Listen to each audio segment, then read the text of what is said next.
Hello everyone, so my name is Eva. If you already watched my other videos, you can know that. And this is Oleg, my partner, my love.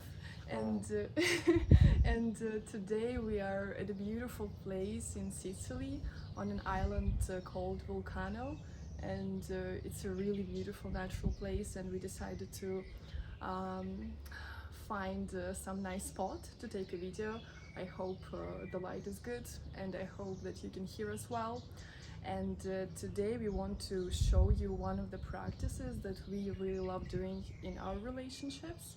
And we'll also do a little bit of a demonstration, so you can also practice it with your loved ones or with whoever you want to establish a stronger connection to. I think with friends it works perfectly fine as well. Yes. So you don't necessarily need to be in an intimate relationship for this. Yes. So the practice is really versatile in this case. So it's a contact improv, and Oleg introduced me to this practice right at the beginning of our relationships, and I would say that this is how our relationship started when we were doing this contact improv practice. And today we'll just walk you through some benefits. We'll also explain what we feel when we do this practice, and we'll let you know how you can already start practicing it with someone you want to practice it with, right? So the idea of the practice is that you have a point of connection. Like, for example, right now it's right here where our hands are touching, right? And then however you move, it doesn't matter, it's a completely intuitive movement, but the important aspect is that you don't lose this connection point. So you see, if I remove this hand now, I'll have to put another hand back, and then this connection point can be anywhere. It can be, for example, I don't know, my shoulder, it can be his shoulder, it can be his head. You see, like, whatever we do, we have to keep being connected. We have to stay connected one way or another. You can go down closer to the ground. I'm not sure if you'll see that, but yeah. So, and then you can already stop, and now we can just, explain why we believe this practice is important, and what are the benefits of this practice in relationships, for example, or like with relationships to whoever you practice it with. Do you want to start? Yeah, I think the one that I like the most is it improves your quality of listening. And in this sense, it's listening not just like to the sounds, but actually to what you feel inside, and to the energy maybe of your partner that you're doing it with. So like you understand maybe where there is a tension occurs, where there is like a soft flow, where there is a flow that is a little bit more tense, and this really helps you to apply those skills to like maybe handle different, like resolve different ideas or conflicts, and generally, I guess, improve your communication with the partner.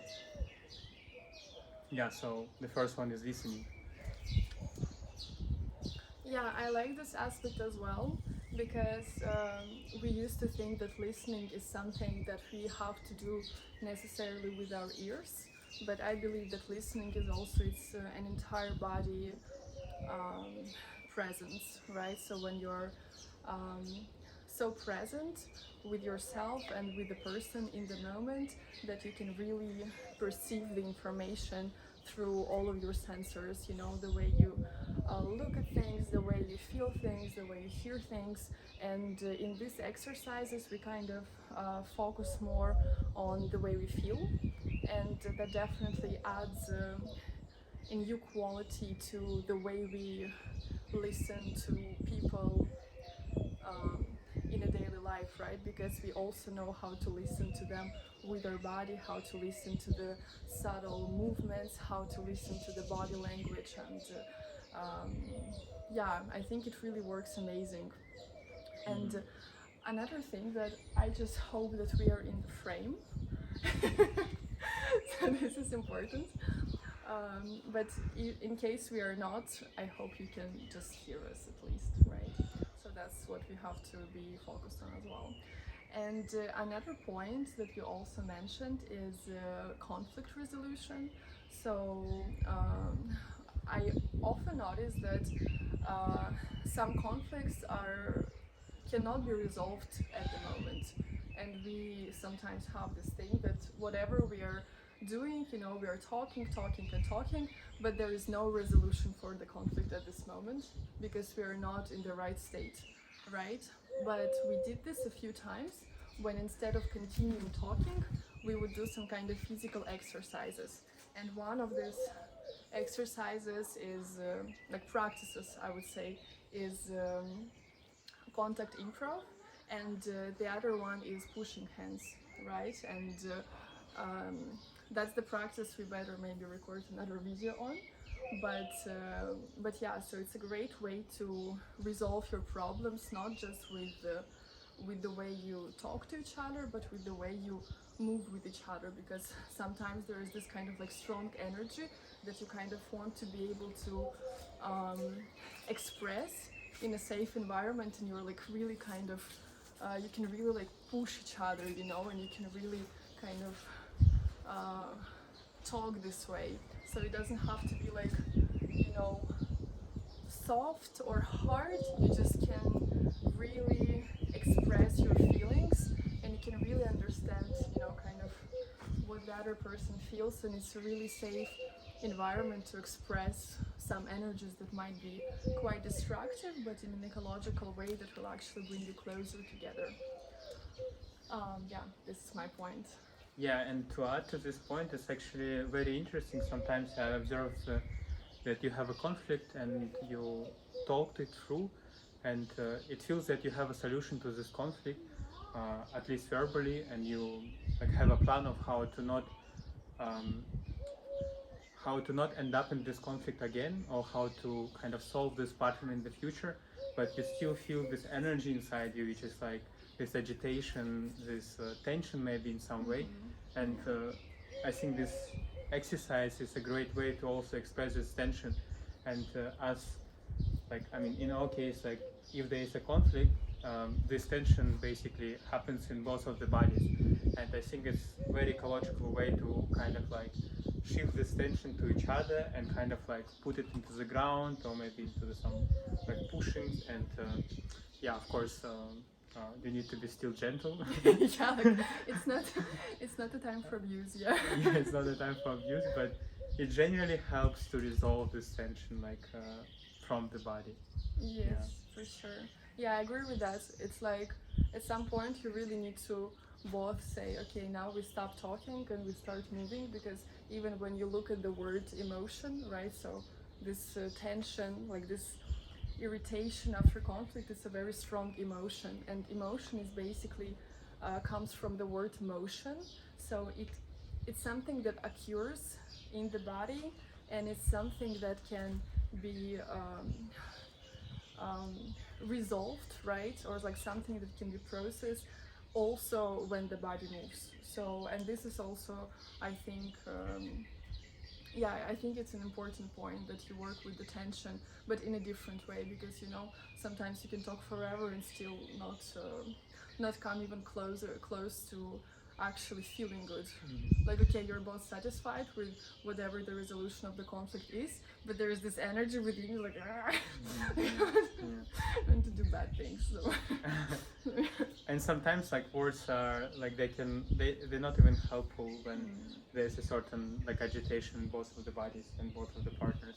And I think also like emotion is this motion of energy inside you. And if you feel there's like, okay, there's this like energy, and this like maybe it's a tense. I mean, some people are more sensitive, some people are sensitive, but usually in a conflict it's always this like tension inside your body. And I think like moving is a great way, especially with your partner. Moving is a great way to let this energy go, let this energy be in the air, like from your body to into the air, into the ground. Yeah. Yeah, for sure. I agree with that. Yeah. Okay. What are all the benefits of the? Um, so I believe. So I hope we're still in the frame. Yeah. Okay. I mean, I cannot check, but yeah, it's okay. The other thing that for me is actually very beneficial is that we often can kind of choose one role that we are in our partner with, that we are with. No. Okay. So another benefit that I believe is very important, especially for me, is that sometimes we can associate ourselves with one role. For example, with my partner, like let's say I'm a woman, and with my partner I'm hot and sexy, for example, right? And then we stay in this role, and it's really hard for us to kind of express the wholesomeness of our being, right? And to actually feel safe to express other aspects of ourselves, right?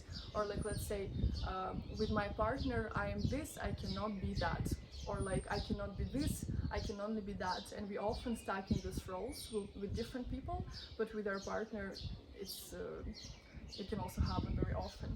And in this and in this environment where you move together, like for example in this particular practice, you can actually safely express different aspects of yourself, because let's say you're moving with your eyes closed, and you have to really kind of tell to yourself that I don't have to be, let's say it doesn't have to be sensual just because I do this with my partner. It doesn't have to be sexual just because I do this with my partner.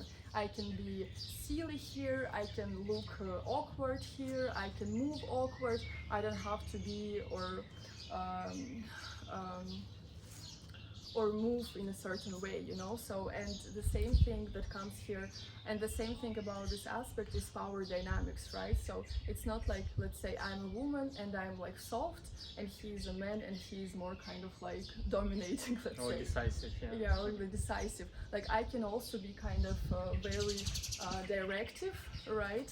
And at the same time I can be soft and I can be flexible, and these energies just kind of dance together all at one time, and we can really experiment with this power dynamics. We can, like, I can fall, I can be silly, I can be awkward, and it's okay. Or also we can be really sensual, and we can be like really in this kind of sexual energy mood, and all of these things, they just interchange constantly, so it's not like we decide like, okay, now let's be sexy, and we like do this kind of this kind of sexy things or whatever. No, we just move the way our body wants to move, At and the we just present move, moment. yeah, at the present moment, and we just move the way we feel. And this is, I think, a great environment to express these different aspects of your being, and to work with masculine energy within you, to work with feminine energy within you, to just express the whole spectrum of what you are and how you feel and what you want. So yeah, I think this is another point. Yeah, and I think as a man, I also would like to add that like there's still a lot of like patterns, like masculine patterns, that you kind of the one who is in control, and I think here you can exercise a different quality of being a man who listens to a woman, a man who doesn't initiate the movement, but a man who just follows the movement at every moment, and I think it's like. I think at least in my case it really helps to like let things go off, and then maybe just trust your partner in a certain situation where you don't for some reason want to decide, or just don't want to just want to let the partner decide for like certain situations. Yeah. Yes, I agree with that as well. Like trust, I think, is the key here, because as well, when you trust a person, you can really kind of shed these patterns, and you can express other aspects of yourself. Like you don't have to have this mask on you that we all kind of have, because even if you work with yourself and you have some kind of personal or like spiritual growth, we still have these programs that are running in our families, you know, like in our societies, that still rooted very deeply in our beings. And it's really important to have a safe space where you can look at these patterns maybe from a different perspective and consciously let go of them, you know, at least now, at least at this practice, you know. Um, so yeah, and it really is very liberating, you know. So it removes a lot of stagnant energy from within you, and it gives you this kind of very holistic sense of relaxation that is that is coming from a very deep kind of source within you. Yeah, exactly, exactly. And another benefit I think is that it really uh, helps you to uh, maybe dissolve the boundaries within your body. Like sometimes you have this idea, okay, this is my body, this is me, and what is outside of my body is not me anymore. And here, especially with your partner, you can exercise this idea that actually at some point with your partner you become one. You become one, not um, like from different perspectives, maybe emotionally, because you very influencing each other in many ways when especially you live together or if you have a child, and this exercise helps you to really feel it on a physical level what it means to be one with your partner. That yeah, that like I'm not just moving this, but I know that or I can feel it that every movement that I make will influence my partner physical body, which happens also in everyday life with every word you say or with every action that you do. You have an influence on your partner. Yeah. So this idea of like melting your boundaries, something that you can really feel in this exercise. Yeah, like you realize that the way you move in your daily life has an influence, you know. So, and you know what it's like um, to be affected by someone as well, because yes, we are two independent persons and we have our like so we are two, let's say. We also have a child, but but in our relationship, let's say it's me and it's Oleg, and also there is me and Oleg, right? So we have this merged energy fields, and it's very important to understand how can you ecologically and consciously and mindfully behave and act, knowing that you have this common common bubble, let's say, like common energy bubble. And I think it's also very important because very often people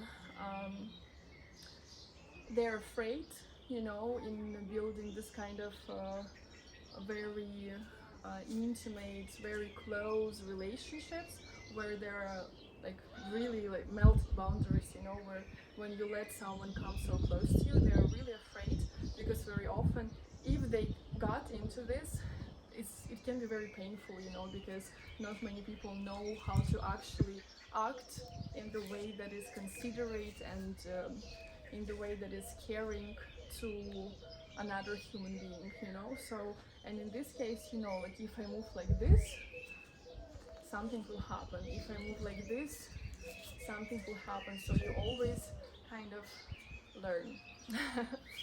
Yes. Yeah. Mm-hmm. Do you have some more benefits? Mm-hmm. Mm-hmm. Yeah, I guess another one is that like whenever you move in your physical body, it really helps to create a certain um, yeah, a certain attitude, maybe that a certain feeling, maybe this like playful and exotic feeling that you can really apply in different contexts of your communication. Um, and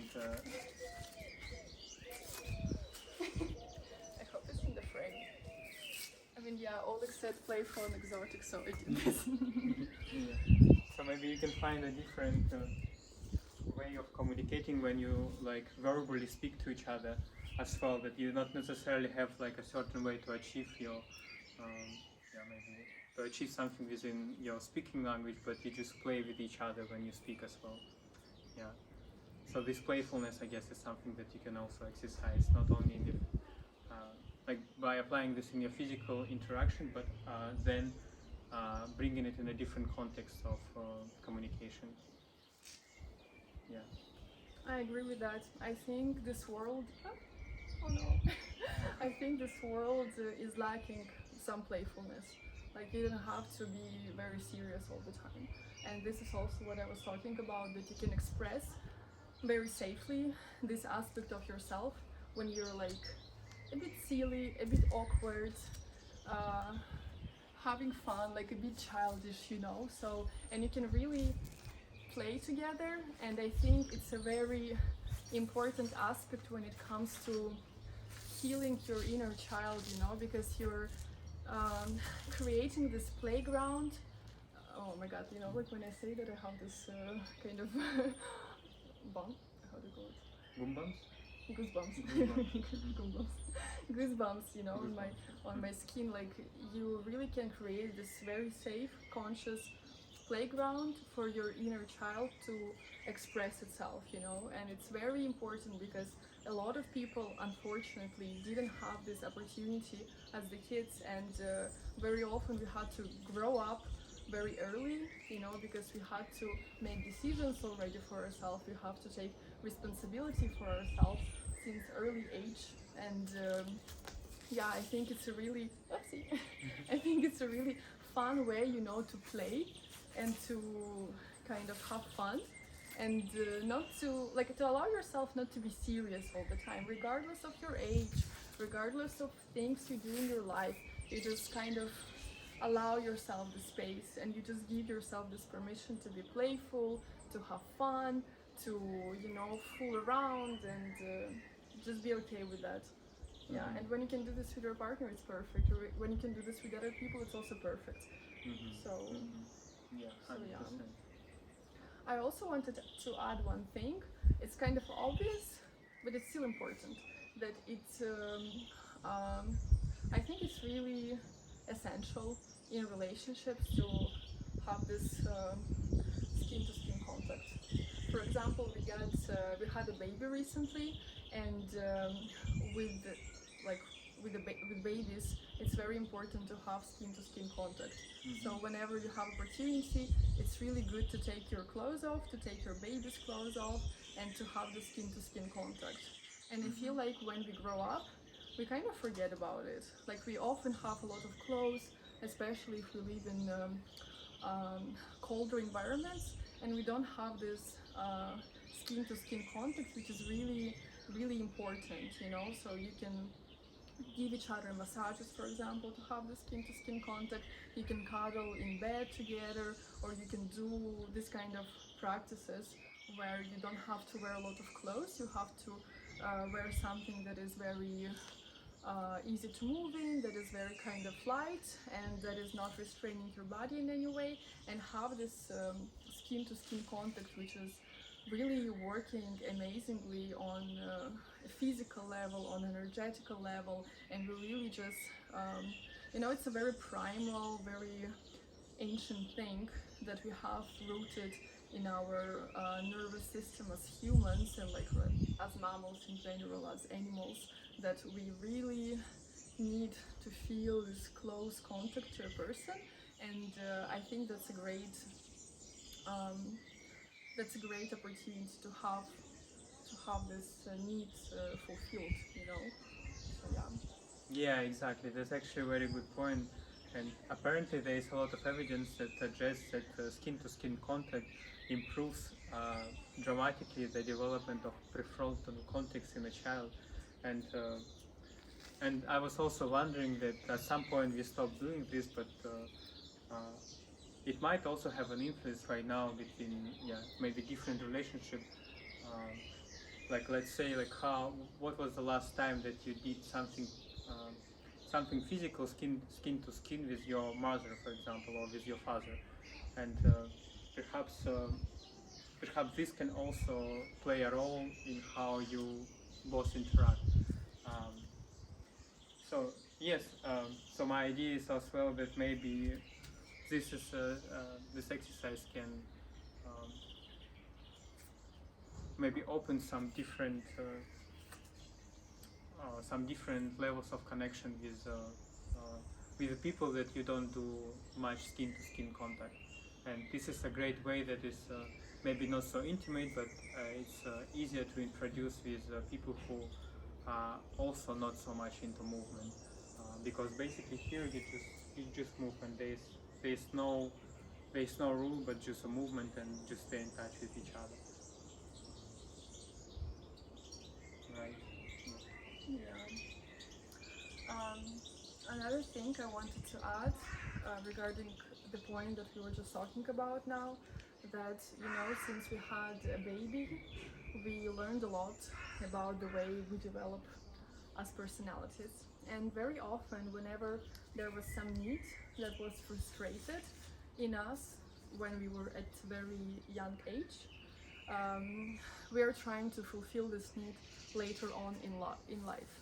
And sometimes this need for a very close skin to skin contact is not just, physically that your skin is touching someone else's skin. It's about trust, it's about feeling of love, it's about feeling that the world is is a safe space. And whenever we have these needs frustrated as children, we are later seeking these feelings when we are adults already. And we don't usually know what exactly we are seeking, but this very deep inner frustration is basically um, changing our behavior, and we often choose very wrong strategies to fulfill this need. We are seeking for approval, we are seeking for authorities, we are seeking to we are afraid of people, we are afraid of the world. There is a lot of fear, a lot of trust issues, but we actually just really deeply need this need for love to be fulfilled. And this is an amazing space to actually um, give yourself this love and give this love to another person, so you can move and you can hug at the same time, and you can feel your movements, and you can feel your touch with this with a strong feeling of love, and you can do this to yourself as well. And actually, one of the things that I just thought about is setting an intention. Like, for example, whenever you start this practice, you can even have a conversation and say, like, let's infuse our touch with love, for example. And you're just doing this practice, and you already know that both of you have this intention to give this love to each other, to kind of create this space when you can hold another person, and it's safe, and it's like very kind of supportive.